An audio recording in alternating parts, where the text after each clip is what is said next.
Hi, this is Tamara from mooglyblog.com, and in this video, I will be demonstrating how to crochet the Tradewinds Shawl, which is a free pattern you'll find on mooglyblog.com.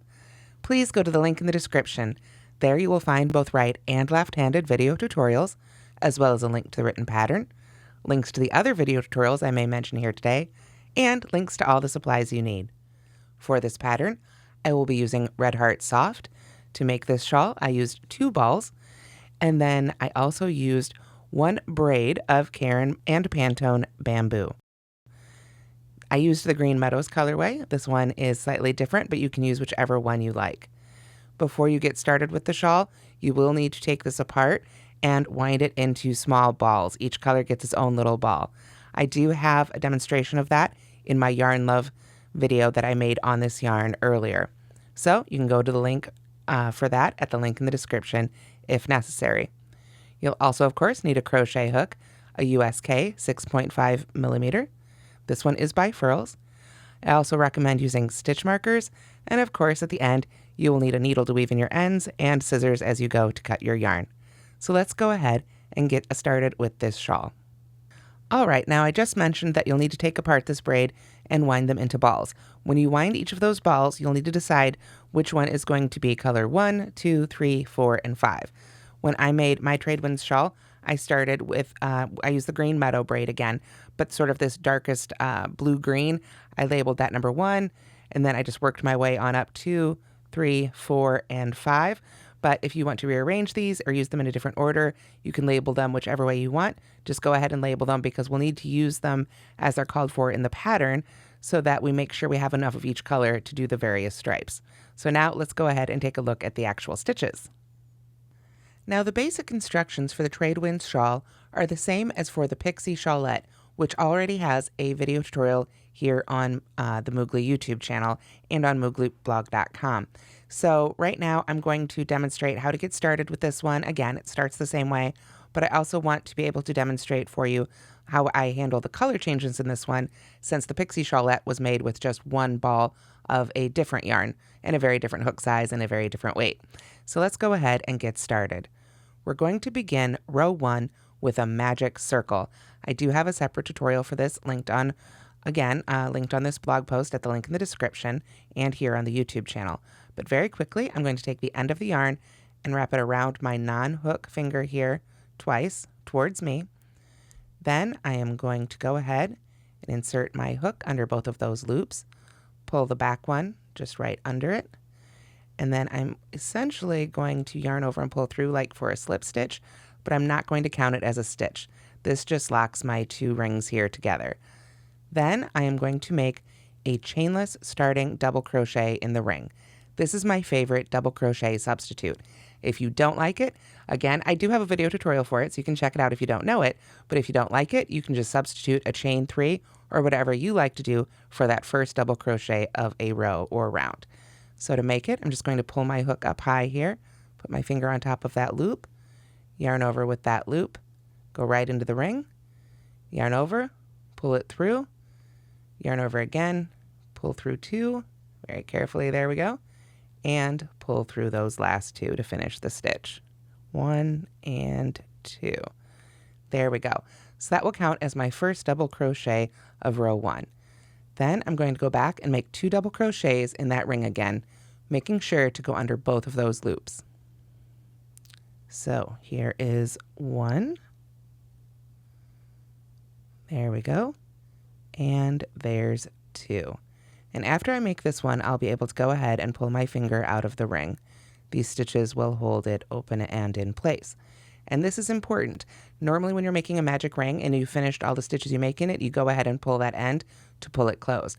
However, when we come back around to make that edging, we want to be able to work back into that ring. So rather than pulling it closed at this point, I'm going to pull up my loop a little bit here so I can put my hook down so it won't roll away. There we are. I'm going to take my stitch marker and I'm going to go ahead and put it right in that magic ring as well. I'm going to go ahead and capture both those ends. And then I'll probably pull it just a little bit closed so that it doesn't, hang open and get caught on anything or try and pull open all the way. But this will hold it open so that when I come back around to make the edging, I'll be able to work back into this space. So now I can go ahead and reinsert my hook. There we are, and that's it for row 1. We've got 3 double crochets. Let's start row 2. To begin row 2, we're going to turn, of course, first, and then we're going to start with a chainless starting double crochet / double crochet 2 together. Now, if you'd like to see me work this stitch, go ahead and go to the Pixie Shawlette pattern, but now I'm going to show you an easy alternative if you don't like using that stitch. Instead, what you can do is just chain 2 and then double crochet in the next stitch. So find that center stitch right there. There we are. Make a double crochet, and that chain 2 and double crochet will count as that first decrease. You're just going to count the top of that double crochet as the top of the first stitch there, like so. Then you make 3 double crochets in the very last stitch. So go ahead, whether that was the top of a chain 3 or however you wanted to work your first double crochet there, work into the top of that one now and make 3 more double crochets. So with that decrease and these 3 double crochets, row 2 will actually have 4 stitches. Like so. And that's it for row 2, and we're ready for row 3. So we turn and make row 3, and again we could start with a chainless starting double crochet in this first stitch, or you could start with chain 3. 1, 2, 3. Then you would make 2 more double crochets right back in that first stitch. 1 and 2. Then, let's see, there we go. We need to double crochet in the next stitch. There we are. Then there, with 2 stitches left, we are going to work a decrease. So we double crochet 2 together in these last 2 stitches. So you may have noticed a pattern here, especially if you've already made the Pixie Shawlette, you've picked up on it here. We are increasing on this side. We've got 3 stitches on the ends here on this side, and we are decreasing on this side. What I like to do at this point is take another stitch marker and just go ahead and add it right to the side, anywhere in a past row here on the increase side. This way I know at a glance, if I get really far in the shawl, I don't have to stop and, count and look. I can see at a glance, oh, this is the increase side, this is the decrease side. Always helps me keep on track. So with that, we can begin row 4. Okay, so for row 4, it's going to be basically a repeat of row 2. Essentially, this is a row 2 repeat. So for row 4, we're going to start with a chainless starting double crochet 2 together, or again, we can do that chain 2, 1, 2, and skip that first stitch, double crochet in the next, and just call the top of this double crochet that decrease. Then we're going to double crochet across until 1 stitch remains. So however many stitches that would be, since we're here at the beginning of the pattern, it won't be too many. Just 2. There we are. And now we've got 1 stitch remaining, and I can see because of the stitch marker I'm on my increase side, so I'm going to go ahead and work 3 double crochets into that very last stitch. In this case, it's the top of a chain 3, since that's how we decided to start that previous row. So there's 1 and 2 and 3. Just wiggle it on in there. There we go. Like so. And then that should be the end of row 4. And we've got 6 stitches. Our decrease, 2 more, and then those 3 in the very last stitch. Up next is row 5. So row 4 was the first of our 2-row repeat. Row 5 will be the second one.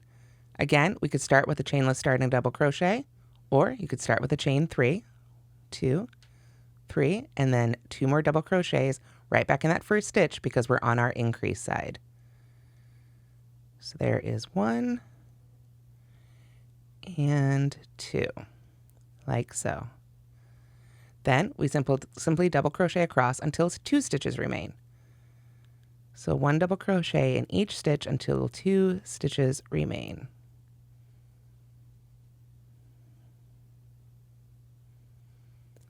Now as you get close, remember that that chain 2, if that's how you made it, does not count as a stitch, just that double crochet does.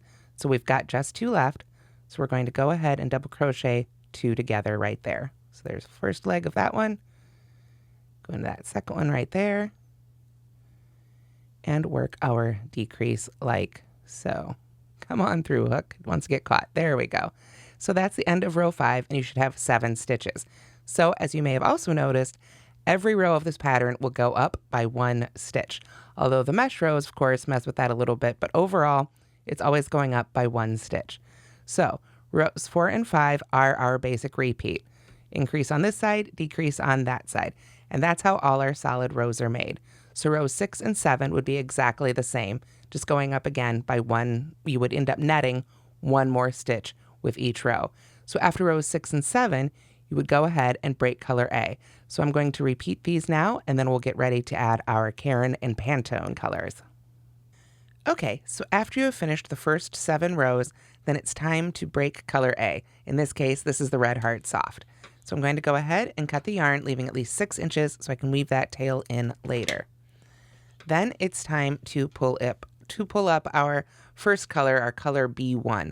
So whatever you decided you wanted to use first on the Caron and Pantone bamboo colorways.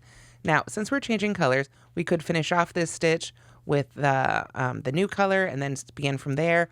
But we have a lot of different options. It's however you like to join a new color.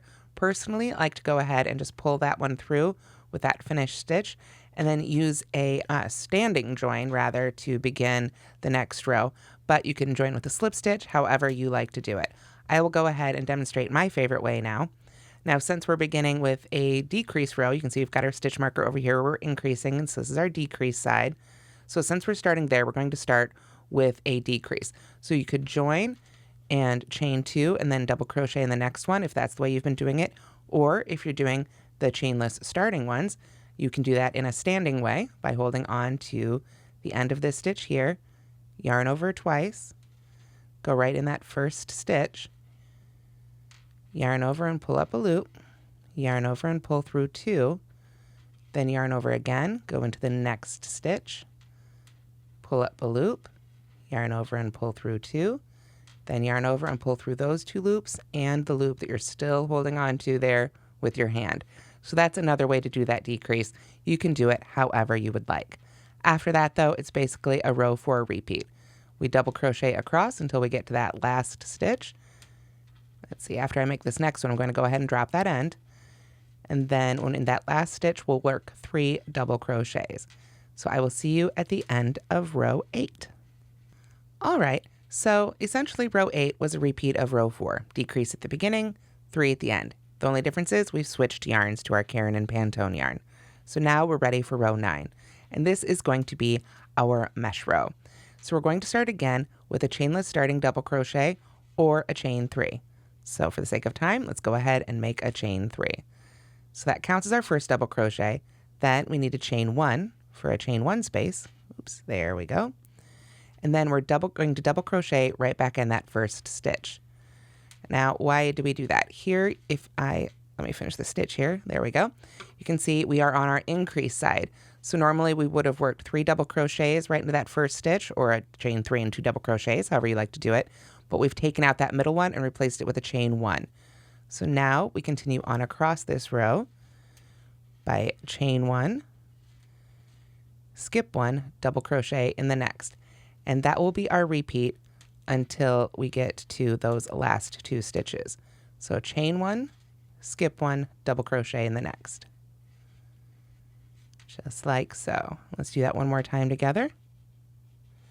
There we are. Chain 1, skip 1, double crochet in the next.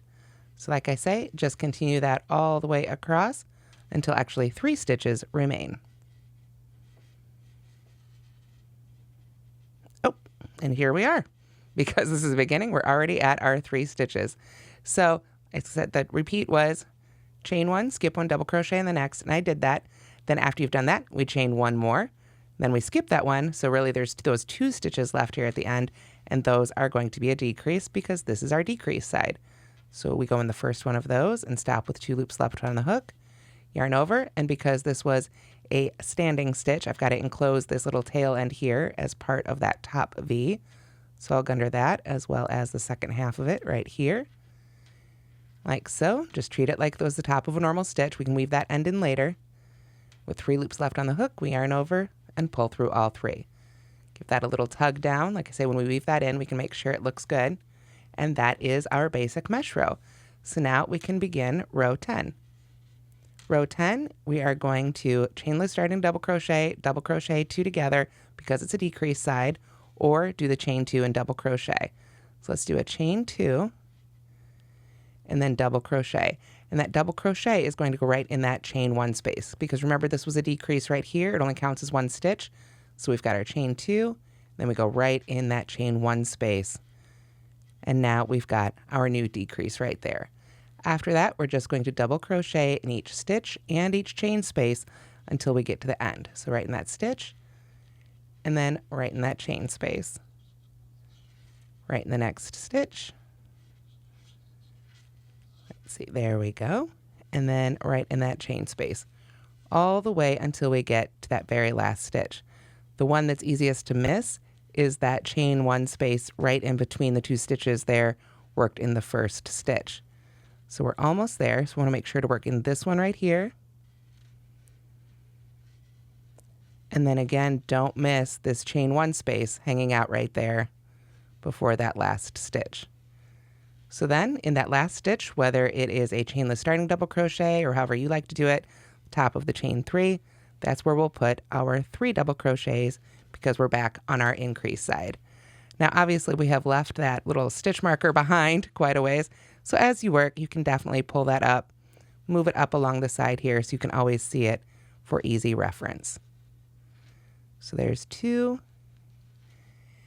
and there is our 3rd one.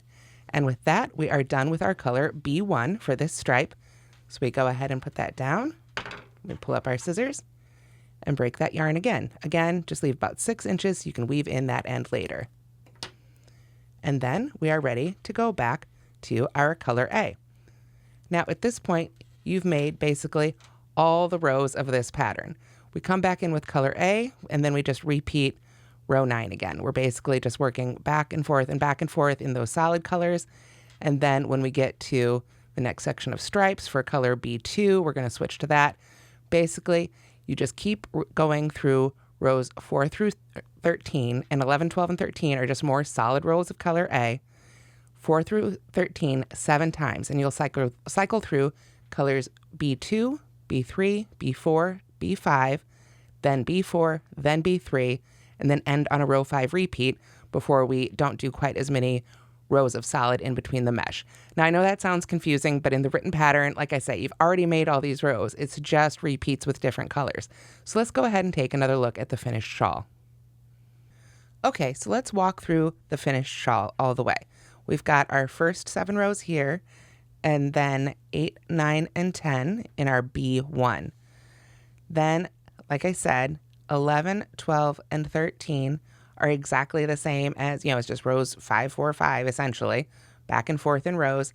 And then we start over again with row 4. So I've got our row 4 and 5 repeats, 4, 5, 6, 7, and then we do another mesh section. This would be color B2. So we just keep working those 4 and 5 row repeats with those mesh sections in between. So we go, and I want to walk through the color changes here. We've got B1, B2, B3, B4, B5, and this is why this is important, because as these rows grow, you'll use more and more of this yarn, and we only have a certain amount, so that's why it's important to keep this order to make sure you have enough for each of these rows as they grow. So after B5, you'll go back to B4, and then B3, and then this is where things do change just a little bit. We're just not going to do as many repeats of the color A in between these stripes. So again, we can refer to the written pattern. It's just the same rows over and over again. It's just a matter of how many you work in between each of those color stripes. So you work your way back down after B3, then you'll know to have a few less repeats before you do B2, just a couple repeats here before we finish off again with B1, which is of course the one we started off here at the beginning. And since this is the longest colored stripe, it needs to be paired with the shortest. So you can kind of see why we've got those labeled, and we need to keep that order. But of course, you can choose to ball those up in whatever order you like. Okay, so the only thing left is the edging. Now, if you follow the pattern as written, there are 95 rows total, and you will end on a color A repeat just like so, with ending on the decrease side, beginning on the increase side. So for edging row 1, you are just going to go ahead and chain 1 and turn to work back the other direction here. And we're going to single crochet in each stitch across until the last stitch of the row. So simply single crochet on across your last row.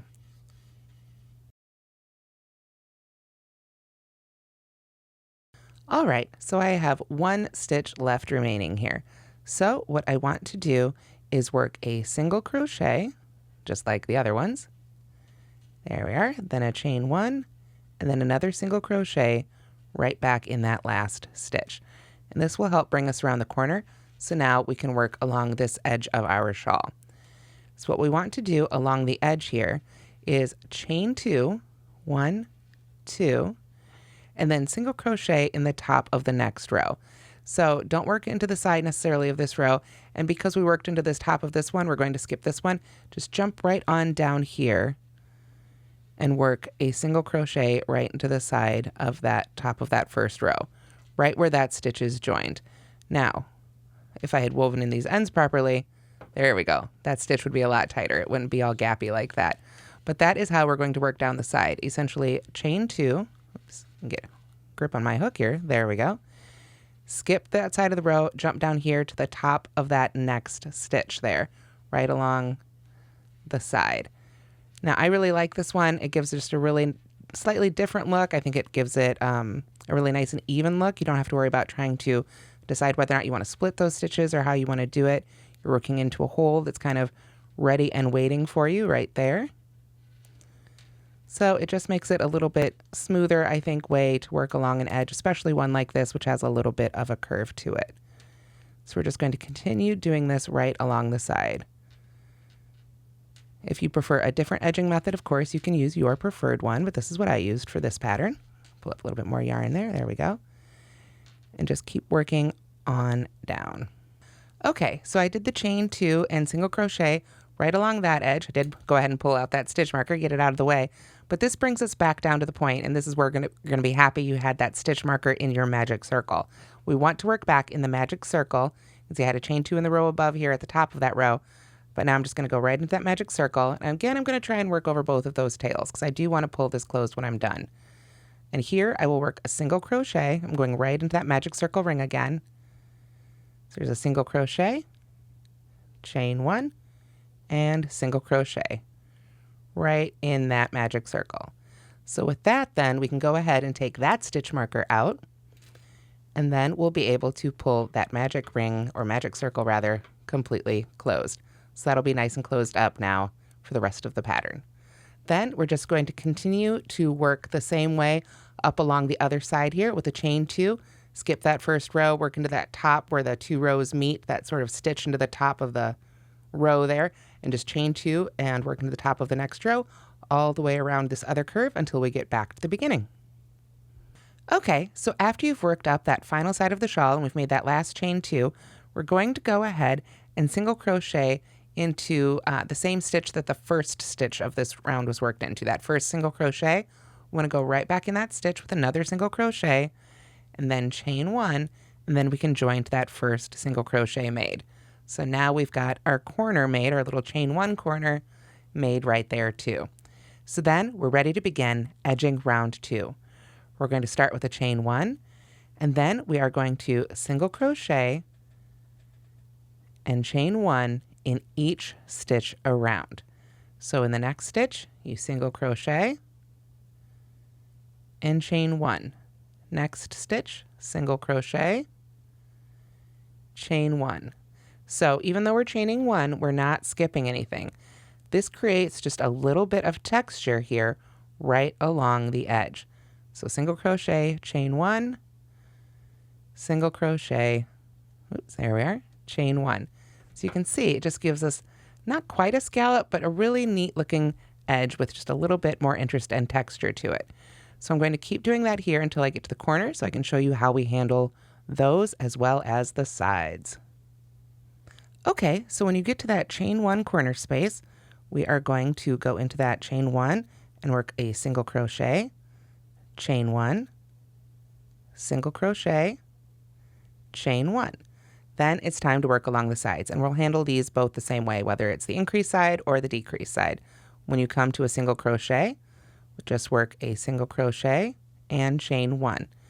Then in the chain 2 space, I've got an end sort of peeking through there. Get out of my way, end. There we go. When we get to that chain 2 space, we're going to do the same thing. Chain 1, or excuse me, single crochet and chain 1. Just once, though, in that chain 2 space. Then we go to the next stitch, single crochet and chain 1. Then in the chain 2 space, single crochet and chain 1. So we're just going to do that all the way around. Now, because we've got those 2 more points there, remember the one where we worked into the beginning point, that magic circle, and then of course at the other end here where we started, then we will treat those the same way we did this one over here, where we work a single crochet, chain 1, single crochet, chain 1. Otherwise, just work in each stitch and in each chain space with a single crochet and chain 1 all the way around. Then when you get to the end, you can join right back there, and it'll be all set with your Tradewinds shawl. And that's how to crochet the Tradewinds shawl. Again, please go to the link in the description. There you will find both right and left-handed video tutorials, as well as video tutorials for the magic circle and the, what else did I use? The chainless starting double crochet, everything else referred to in this video, as well as the yarn and the written pattern. Thank you so much for watching. I hope this video answered any questions you had about this pattern. If it didn't, if you've got more questions, please let me know in the comments. I'm always happy to try and help.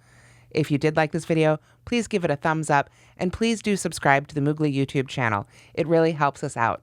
Have a great day, everybody.